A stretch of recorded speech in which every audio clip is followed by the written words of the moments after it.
The following is a RackRadioShow.com exclusive. Now let's get to the big three.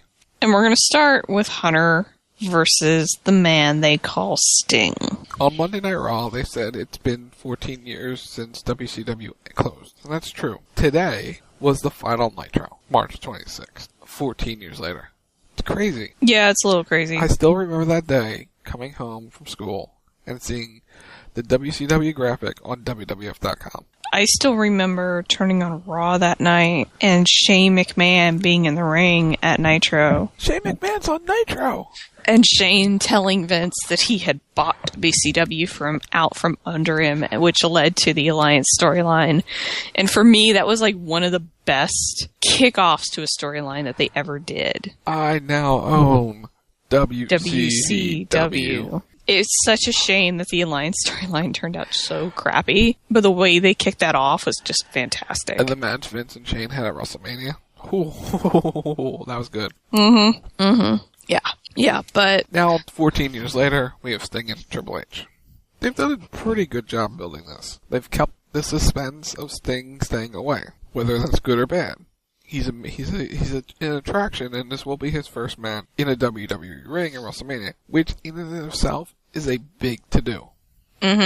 Really big. It's a big to-do. It's a big deal. Alright, now here are a couple of the WrestleMania Today notes.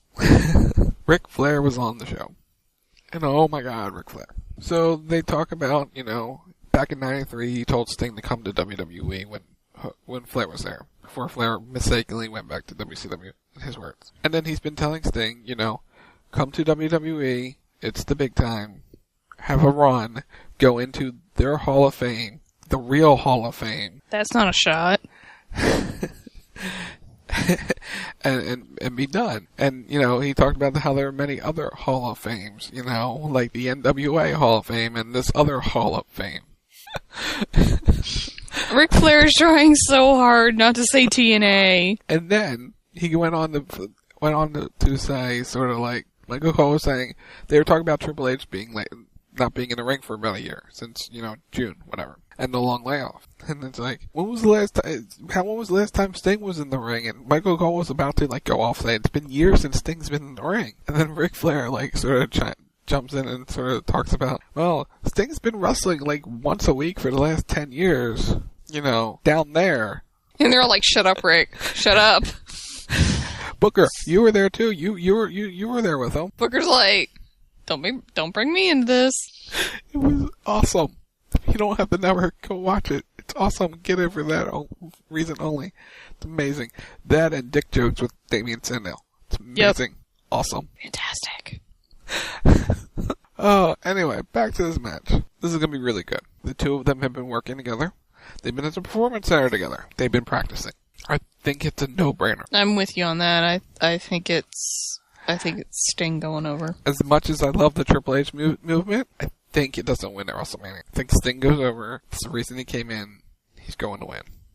Yeah, it doesn't make sense to have Sting come in, and I don't think Sting would come in just to lay down for Hunter, at least not in this instance. Now, you could always do a second match between the two if you really wanted, but I think Sting is going to be the one to kind of put the authority in check a little bit and be that balance to them, where he's now maybe going to take over that conscience of the WWE a little bit. Because, somebody else can't be bothered but to show up one day a year. Not mentioning any names and their crappy cargo pants. Just saying. At least he's growing a goatee. At least he has hair. At least he has hair. For now. I always put that in there. For now. So, I asked the Magic 8 Ball, will Sting win a WrestleMania? Reply hazy, try again. So they're not. So the Magic 8 Ball says the Triple H movement. So we're both going Sting on that one.